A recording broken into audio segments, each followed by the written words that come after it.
সুধী দর্শক মণ্ডলী, আজকে একটি ব্যতিক্রমী আয়োজন নিয়ে আপনাদের সামনে উপস্থিত হয়েছি। আমরা সাহিত্যের নানা রকম অনুষ্ঠান দেখি, অংশগ্রহণ করি, কখনো কখনো নিজেরাই উপস্থাপনার সঙ্গে যুক্ত হয়ে যাই। যেমন কবিতা পাঠের আসর, সাহিত্য আসর, এই যে কদিন আগে জাতীয় কবিতা পরিষদের কবিতা উৎসব হয়ে গেল। তো আজকের যে আয়োজনটি এটি একটু ব্যতিক্রমী। আমরা এর নাম দিয়েছি সাহিত্য ভ্রমণ। অতিথি পাখিরও ভ্রমণ করে, শিল্পী সাহিত্যিকরাও ভ্রমণ করেন। সেই ভ্রমণটি যদি হয় এরকম যে পাথরে ফুল ফোটাবার মতো অসাধ্য যারা সাধন করেন তারা যদি আমাদের অতিথি হয়ে আসেন এই রাজধানী নগরী ঢাকায়, তখন আমরা সঙ্গত কারণেই কৌতূহলী হই এবং উৎসাহী হই তাদের ব্যাপারে। তেমনি এক আয়োজন নিয়ে আজ আপনাদের সামনে এসেছি। কবিতা উৎসবে এসেছিলেন বাংলাদেশের বাইরের নানা দেশের কবিরাই আসেন। এবার পশ্চিমবঙ্গের কবিরা তো আসেনি, এই প্রথমবারের মতো ঢাকায় এলেন দিল্লি থেকে 6 জন কবি, কথাশিল্পী এবং কণ্ঠশিল্পী। তাদেরকে আজকে স্টুডিওতে আমন্ত্রণ জানিয়েছি। আমার ডান দিকে রয়েছেন শৈলেন সাহা। তিনি কবি, গল্পকার এবং একই সঙ্গে নাটকের উপরে বিশেষজ্ঞ বলা যায় তাকে, কারণ তিনি মঞ্চ নাটক সহ নাটকের নানা ক্ষেত্রে কাজ করেন এবং রবীন্দ্র ভারতী বিশ্ববিদ্যালয় থেকে নাটকে উচ্চতর ডিগ্রি অর্জন করেছেন। আমার ডান পাশে রয়েছেন কবি কৃষ্ণা মিশ্র ভট্টাচার্য। তিনি কবিতা লেখেন, গল্প লেখেন এবং লিটল ম্যাগাজিন সম্পাদনা করেন। তার পত্রিকার নাম আর্জব। আমার বাদিকে রয়েছেন শাশ্বতী নন্দ। তিনি কবি এবং ভ্রমণ সাহিত্যসেবী। তারপরে রয়েছেন প্রাণজি বসাক, যার 7টি কাব্যগ্রন্থ এবং 2টি গল্পগ্রন্থ বেরিয়েছে। দিল্লি হার্টস নামে একটি ছোট কাগজের সঙ্গে যুক্ত আছেন। এবং সবশেষে রয়েছেন আমাদের যে শৈলেন সাহা, কবি এবং গল্পকার, তার মিসেস এবং নিজে একজন নজরুলগীতির খুব উচ্চাঙ্গের শিল্পী। এবং আপনারা শুনলে মুগ্ধ হবেন যে দীপালি নাগের কোলে বসে শৈশবে নজরুল সঙ্গীতের তালিম নিয়েছেন এবং নজরুল গীতির চর্চা করেন এবং একই সঙ্গে সাহিত্যেরও সেবা করেন। তা আজকে আমরা প্রথমেই আলোচনা করতে চাই যে এনারা যে ব্যতিক্রম, আমি প্রথমেই বলেছিলাম যে পাথরে ফুল ফোটাবার মতো একটি কঠিন কাজ তারা করছেন। সেটি হচ্ছে দিল্লি, আপনারা জানেন ভারতের রাজধানী, যেখানে ভাষা হচ্ছে প্রধানত হিন্দি এবং ইংরেজি। সেখানে বাংলা ভাষায় সাহিত্য চর্চা করাটা খুব কঠিন কাজ, কারণ সেখানে বাংলা ভাষাভাষী পাঠক সংখ্যাই বা কত, আর প্রকাশনায় এবার সুযোগ সুবিধা কী। তো আরাবল্লী নামে তাদের একটি সংগঠন রয়েছে। সেই আরাবল্লী সংগঠনের মধ্য দিয়ে তারা নানা রকম কাজ করেন, বাংলা কবিতার চর্চা এবং এর প্রসারে বিভিন্নভাবে কাজ করেন। আমি প্রথমে সৈন্য সাহার কাছ থেকে শুনতে চাইব যে আরাবল্লী আপনারা কেন নামকরণ করেছেন এবং এই নামের তাৎপর্যটা কি? আসলে আরাবল্লী নামটা দেওয়া হয়েছে এই কারণেই, আপনারা জানেন দিল্লি এই শহরটি আরাবল্লী পর্বতমালার মধ্যেই প্রতিষ্ঠিত। এবং সেক্ষেত্রে আমরা যখন, আপনি যে কথা বললেন সেই কথার সুর ধরেই বলি, পাথরে ফুল ফোটানোর চেষ্টা যখন আমরা করছি, সেই আরাবল্লী পর্বতমালার মধ্যেই বাস করে আমরা কাজ করছি এবং সেক্ষেত্রে হিন্দি এবং ইংরেজির সঙ্গে তালে তাল মিলিয়ে জীবন চালাচ্ছি, অথচ বাংলা ভাষা আমাদের বুকের ভাষা। সুতরাং তার সাধনা করতে গিয়ে যে সংগঠন আমরা তৈরি করেছি তাকে আরাবল্লীটাকে একটা প্রতিনিধিমূলক সংগঠন বলে মনে করি এবং একটা সিম্বলিক নাম আমরা ইউজ করেছি। ধন্যবাদ। আমি প্রাণজি বসাকের কাছ থেকে জানতে চাই যে আপনাদের ওখান থেকে একটি কাগজ বেরোয়, উন্মুক্ত উচ্ছ্বাস, এবং এই কাগজটি খুব আলোচিত, আমি অনেকের কাছ থেকে শুনেছি। এবং সেখানে পশ্চিমবঙ্গ থেকেও লেখেন, বাংলা ভাষাভাষী লেখকরা অনেকেই সেখানে অংশগ্রহণ করছেন এবং কাগজটি খুব উন্নত মানের হয়। একটি সংখ্যা আমার হাতেও এসছে, আমি দেখলাম যে বেশ সুন্দর। রাজধানী দিল্লির নিজস্ব সাহিত্য পত্রিকা আপনার ক্যাপশন রেখেছেন। এই কাগজটি আপনারা কিভাবে করেন? এই কাগজ সম্পাদনা করেন বিকাশ বিশ্বাস এবং যুগ্ম সম্পাদক আদিত্য সেন, তিনি নিজে উপন্যাসকার। কাগজটি দীর্ঘ 15 বছর থেকে দিল্লি থেকে প্রকাশ পাচ্ছে। এই কাগজে সব বিভাগই আছে, যেমন প্রবন্ধ, গল্প, কবিতা, পুস্তক আলোচনা, চিঠিপত্র। প্রবন্ধের ক্ষেত্রে এই এই পত্রিকা খুব নাম করেছে, কেননা বিষয় নিয়ে নিয়ে আমরা লেখকদের বলি তাদের সেই বিষয়ে লেখা দিতে, এবং সেই সব যেমন আমরা বুদ্ধদেব বসু ঘোষাঙ্কা করেছি। এই কাজটা এত দৃঢ়ভাবে এবং প্রগাঢ় পদক্ষেপ নিয়ে করা হয় যে বইমেলায় যখন উন্মুক্ত যে স্টল দেওয়া হয় সেখানে এই পত্রিকা দারুণভাবে বিক্রি হয়, এই খবর আমরা জেনেছি। এই পত্রিকা চালাতে গিয়ে দিল্লিতে বসে যেসব অসুবিধা হয় সেই অসুবিধাগুলো আমরা সবাই মিলে পার করে যেতে পারি, এই একটা বড় আমাদের। কিন্তু এই কবিতার কাগজ বা সাহিত্যের কাগজ যে আপনারা ওখানে করেন, এরকম একাধিক কাগজের কথা আমি জানি। তো সেই ক্ষেত্রে আপনাদের পাঠক কারা? ওখানে তো বাংলা ভাষাভাষী কি খুব বেশি পাঠক আছে? হ্যাঁ, তা তো আছে। বাংলা ভাষাভাষী পাঠক এখন দিল্লিতে তেমন কম নেই। পাঠক তৈরি করেছেন আপনারা? গোষ্ঠী তৈরি হয়েছে, পাঠক তৈরি হয়েছে। আরাবল্লীর মাধ্যমে শৈলেন্দা আপনারা কি ধরনের অনুষ্ঠান করেন? আপনি বলছেন যে সাহিত্য চর্চারও একটা ব্যাপার এবং প্রসারের ব্যাপারে আপনারা কাজ করেন, আমি আরাবল্লীর বুলেটিনে দেখেছি। তো সেখানে আপনারা কিভাবে কাজের ধরনটা কি? আরাবল্লীর যখন আমরা গঠন করি আমাদের মাথায় ছিল যে কবিতা নিয়ে আমরা কাজ করছি আরাবল্লীতে। মূলত কবিতা অনেক ছাপা হয়, পত্রপত্রিকায় হয়, লিটল ম্যাগাজিনে হয়, অনেক জায়গায় ছাপা হয়, কিন্তু আমরা দেখেছি যে আমাদের মনে হয়েছে যে কবিতা তো ছাপা হয় কিন্তু পড়েন কতজন, কত পার্সেন্ট লোক পড়েন, সেটা ভাবতে গিয়ে আমাদের মনে হলো তাহলে আমরা যদি কবিতাকে ব্যক্তিগতভাবে সামনে গিয়ে পাঠ করি তাহলে হয়তো শ্রুতির মাধ্যমে অনেক বেশি সহজভাবে লোকে উপলব্ধি করবেন। আরেকটা কথা আমাদের মনে হয়েছে, আমরা দেখি যে স্কুলে পাঠ্যপুস্তক তো থাকে কিন্তু তবুও শিক্ষকের প্রয়োজন কিন্তু থাকেই। তাহলে শিক্ষক কী করেন? তিনি ওই পাঠ্যপুস্তকের বস্তুটিকেই যাতে বুঝতে পারা যায়, সহজবোধ্য হয়ে ওঠে এবং আকর্ষণীয় হয়ে ওঠে, এটা কিন্তু শিক্ষকের কাজ। ঠিক তেমনি করেই আমাদের মনে হয়েছে ছাপার অক্ষরে কবিতা থাকলেও পাঠের মাধ্যমে, আবৃত্তির মাধ্যমে, অনুষ্ঠানের মাধ্যমে, মানে আমরা বিভিন্ন সংগঠনের কাছে যাই, তাদের অনুষ্ঠানে আমরা যোগ দেব, মানে ঘরোয়া অনুষ্ঠানও হতে পারে। শুধু তাই নয়, এর সঙ্গে আমরা দেখেছি আরেকটা জিনিস, আপনি অবাক হবেন। আপনি জানেন সঙ্গীতের একটা এফেক্ট আছে, যে রোগ ভালো হচ্ছে। আমরা গাছগাছলা সমস্ত বড় হতে দেখি, তাদের অনেক ত্বরান্বিত হয়।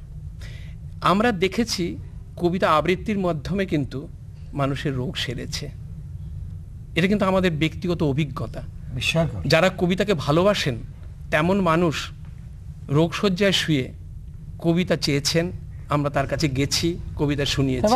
একটা মিশন নিয়েছেন কবিতার, যে ঘরে ঘরে মানে বাংলা কবিতাকে পৌঁছে দেওয়ার। আচ্ছা, আমি এখন আসতে চাই কৃষ্ণা মিশ্র ভট্টাচার্যের কাছে। আপনার তো গল্পের বই বেরিয়েছে এবং আপনি কবিতাও লেখেন। আপনি একটি লিটল ম্যাগাজিন করেন, আর্জব। সেই আর্জব কাগজটা কি এই উন্মুক্ত উচ্ছ্বাস ধরনের নাকি অন্য, এর ব্যতিক্রম কি? হ্যাঁ, আসলে আর্য পত্রিকাটি উন্মুক্ত উচ্ছ্বাস থেকে বা অন্য পত্রিকা থেকে একটু ব্যতিক্রমধর্মী, কারণ এতে আমরা বর্তমান যুগে যে বাংলার মধ্যে দিল্লিতে থেকে বাংলা যারা আমরা বলি তাদের মধ্যে অনেক শব্দের সংকরায়ন আসছে, অনেক উর্দু, অনেক হিন্দি, ইংরেজি শব্দের মিশ্রণ হচ্ছে, কারণ দিল্লি একটি কসমোপলিটান শহর। তার মানে কলকাতার কবিতার সঙ্গে আপনাদের কবিতার কিছু তফাৎ আছে নিশ্চয়ই, এবং আমরা সেগুলো নিয়ে একটু পরীক্ষা নিরীক্ষা করছি এই আর্জবের মাধ্যমে।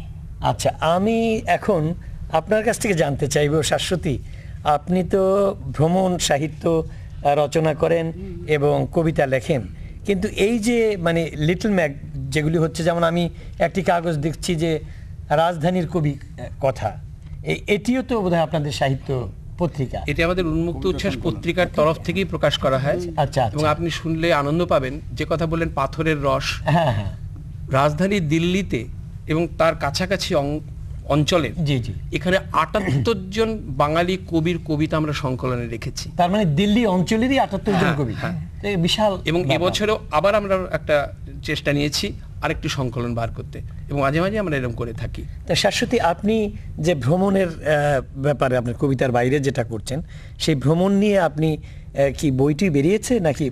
না, আমার আলাদা করে কোনো বই বেরোয়নি। তবে কলকাতার বিখ্যাত নামকরা সমস্ত সাময়িক পত্রিকা, সাপ্তাহিক পত্রিকায় এবং দিল্লির কাগজে কবিতা ছাড়াও ভ্রমণ সংক্রান্ত বিভিন্ন রচনা বেরিয়েছে আমার। কল্যাণী দি, আপনি তো সঙ্গীতের শিল্পী এবং আপনার কর্তা মানে সাহিত্যের সাধক, বাংলাদেশ সফর করতে এসছেন আপনারা কবিতা উৎসবের দাওয়াত পেয়ে। তা আপনার কেমন লাগলো এই যে মানে দেখলেন কবিতার মানে এবং অন্যান্য সব মিলিয়ে আপনার কেমন লাগলো? আমার তো সব দেখেই ভালো লেগেছে এবং আমি ভালোবাসি বলেই এদের সঙ্গ নিয়েছি যে আমিও বাংলাদেশ যাব। আর যত বাড়িতে ম্যাগাজিন আসে, যত কবিতার বই বা যে ওকে দেওয়া হয়, আমি সেগুলো আগে পড়ে ফেলি। আমার পড়তে খুব ভালো লাগে। আপনারা তো প্রথমবারের মতো বাংলাদেশে এলেন। হ্যাঁ, বাংলাদেশে আসি, বুঝি কবিতার ব্যাপারে আমি কবিতা, গল্প, ম্যাগাজিন মানে যত বেরোয় আমি পড়ে ফেলি সেগুলো আগে। ও আমাকে আগে দেয় যে তুমি পড়ে দেখো, তো আমার এই প্রধান সমালোচক বলা চলে। যাই হোক, এটি একটি ভালো ইয়ে।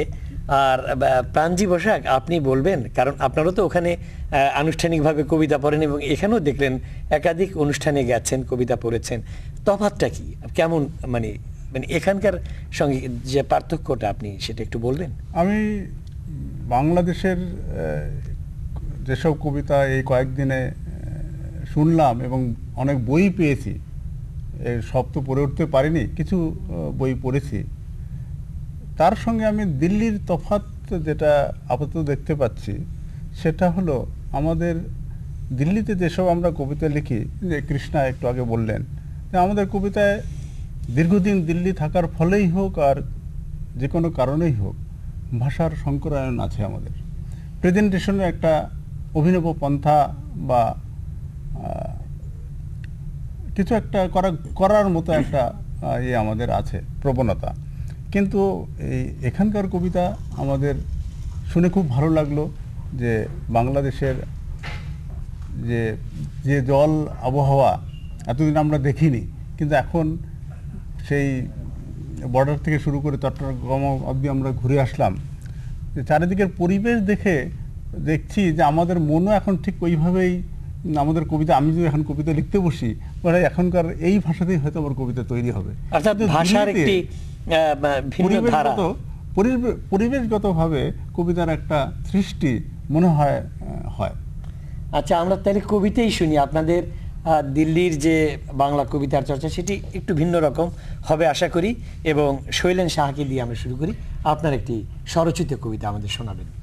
হ্যাঁ, এখানে কবিতাটি পড়ার আগে আমি ছোট্ট করে জানাতে চাই যে এবারে আপনাদের একুশের অনুষ্ঠানে আসার আগে আমি একটি একুশের সংকলন প্রকাশিত করেছি, যে সংকলনের মধ্যে ৭১-এর যে মুক্তিযুদ্ধ হয়েছে সেই সময়ে আমি অন্য বাংলায় বসে যে মানসিকতার প্রবাহ আমার মধ্যে ছিল সেইভাবেই কিছু কবিতা বেরিয়েছে। সেখানে ওদের যে শঙ্করায়নের প্রশ্ন তুললেন, যে আলোচনা করলেন, হয়তো ঠিক সেই রঙের বা সেই স্বাদের হয়তো হবে না, কিন্তু একটা প্রাণের আবেদন ছিল। আমি আপনাদের সেই কবিতাই এখন শোনাতে চাই। বাকি কবিতা নিশ্চয়ই শুনবেন অন্য স্বাদের। এখানে আমি, যেহেতু আপনি আগেই বলেছেন আমি নাটক নিয়েও কাজ করি, তাই নাটক এবং কবিতাকে একসঙ্গে করলে সেই কবিতার মানসিকতায় আমি এই কবিতাটি লিখেছি। পড়ুন। সবুজ ঘর। আমার মনের মধ্যে একটাই চিন্তার ঢেউ, আজ আমি নতুন নায়ক। বহুদিন মঞ্চে আমি দুর্ধর্ষ আলোর সামনে পুঞ্জীভূত বিক্ষোভের মতো বিস্ফারিত হয়েছি কতই। পরিচালকের হাতে আমার গতির সব শক্তিটুকু ন্যস্ত ছিল, মাপা কথা, মাপা আলো, মাপা শব্দযোগ, তারপরে অ্যাকশন, সংলাপ, অবশেষে জনতার সুবিপুল করতালি, আবার সবুজ ঘরে আত্মপ্রক্ষেপণ। এই ছিল আমার জীবন। আজ আমি আবার মঞ্চে এসে হিংস্রতার নারকীয় নাটকের দৃশ্যে উপস্থিত, হাতে নিয়ে আগুনের খণ্ড উৎস, দৃশ্যপটে রক্তাক্ত বাংলার ছবি। মৃত সৈনিকেরা সব পরিবেশ রচনায় দেখি দীর্ঘ রাজপথে আর নগরে বন্দরে আত্মবিসর্জনে যেন হয়েছে মুখর। আমার প্রবেশ এখনই সংলাপ নয়, কেবল অ্যাকশন চাই, আরো আরো দুর্ধর্ষ অ্যাকশন। এই নাটকে কোনোদিন রিহার্সাল দিইনি তো আমি। শুধু জানি আমি এক অভিনেতা, নাটকে সাফল্য চাই, বিভৎসকে ধ্বংস করে আবার ফিরতে হবে শান্ত সবুজ ঘরে, যেখানে এক কাপ কফি আধ খাওয়া পড়ে আছে অভিমানী নির্জন টেবিলে। আমরা এবার কবিতা শুনি আমাদের কবি শাশ্বতী নন্দর কাছ থেকে। নারী তুমি, নারী আসলে তুমি এক বালক, অষ্টাদশ বর্ষীয়। তোমাকে ঘিরে আছে মহারথী সেজে থাকা একদল বিশুদ্ধ ঘাতক। গর্ভস্তক তুমি জপে গেছো চক্রবুহে শুধু প্রবেশের প্রকৌশল, তাই লড়ে যাচ্ছ একা, প্রিয়জন আসবে বাঁচাবে এই ভেবে। অথচ তুমি জানো না তোমার পিঠ চাপড়ে যারা তোমাকে ঠেলে পাঠিয়েছিল এই চক্রে, এই বুহে, তারা তোমার লড়াইটা থেকে এখন নিরাপদ দূরত্বে। সৃষ্টির অন্তকাল তৎসমাসন্ন, আর কবে তুমি করায়ত্ত করবে বহির্গমনের গূঢ়লিপি? আর কবে তুমি দেখাবে হে নারী, আধা নয় পুরা হয়েছে স্ত্রীলোকের বিদ্যা? আজকের প্রেক্ষাপটে আপনি এমন একটি কবিতা পড়লেন যে 8ই মার্চ আন্তর্জাতিক নারী দিবস, এবং সেই সময়ে যে নারীবাদী চেতনা নিয়ে সত্যি সত্যি একটি প্রেরণাদায়ী একটি কবিতা পড়লেন। আপনাকে ধন্যবাদ। আমরা প্রাঞ্জি বসাকের কবিতা শুনব। বহুকাল ধরে হাঁটছি জেব্রা কোচিং ধরে সাদা কালোয়, আর কি ফেরা হবে ভাই সাব বাংলা সিলেবাসে? রহস্যময় অলৌকিক বাস্তব রক্তাক্ত হবে লাল আলোটি মরে গেলে। সবুজ মায়ালোক সবারই প্রিয়, অবুঝ সম্পর্কের মরশুমে ফুল, অথবা আবার কি দেখা হবে সাংসারিক ভেজাটে গন্ধে নিষ্পাপ শিশু চাঁদ?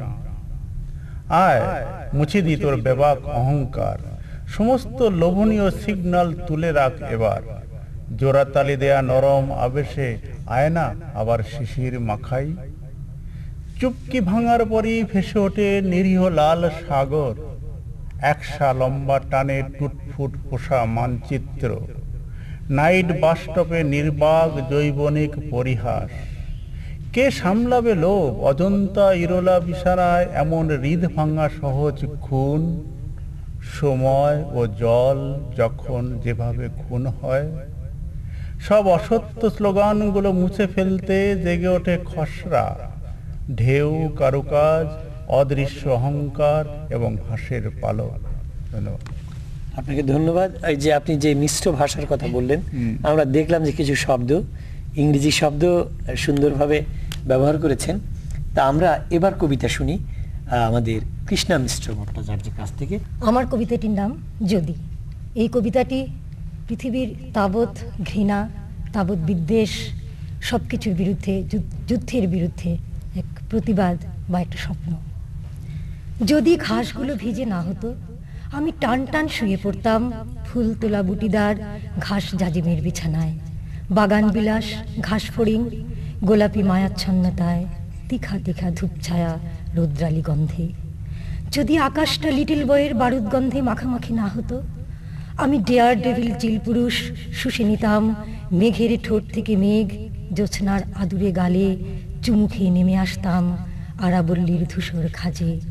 অতিকায় সম্পাতির বৃদ্ধ ডানায় ইতিহাস পুরাণের নেপথুলিন ভূর্য পাতার ছেঁড়া ছেঁড়া পরতে পরতে শাহী গম্বুজে গজদন্ত মিনারে।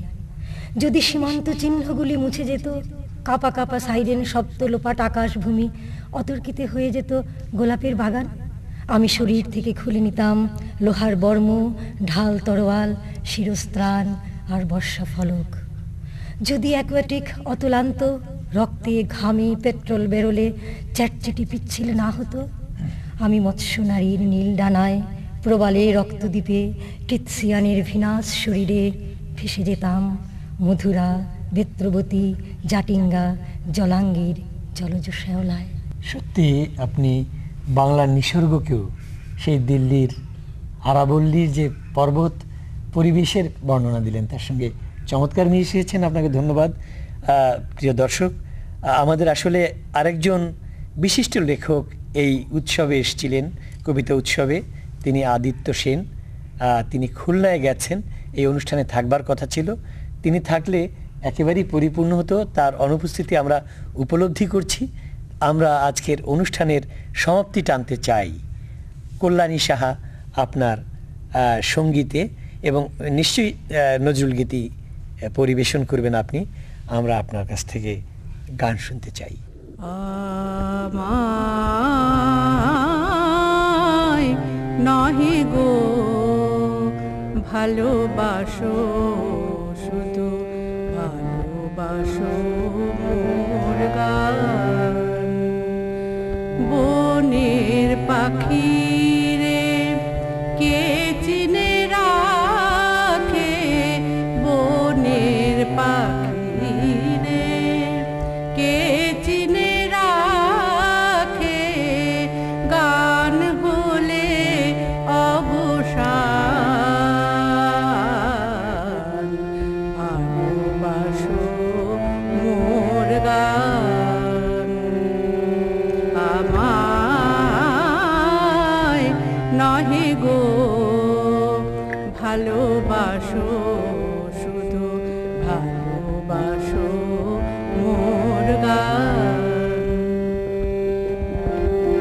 চাঁদের কে চায় জোছনা সবাই যাচ্ছে, কি তো শেষে বিনা ওরে রায়ে ধুলি মাঝে।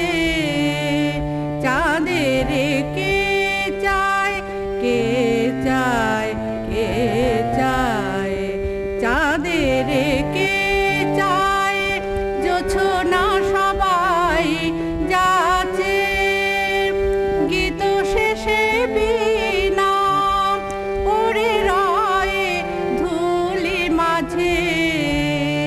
তুমি বুঝিবে না, বুঝিবে না, আলো দিতে কত পড়ে ও গো,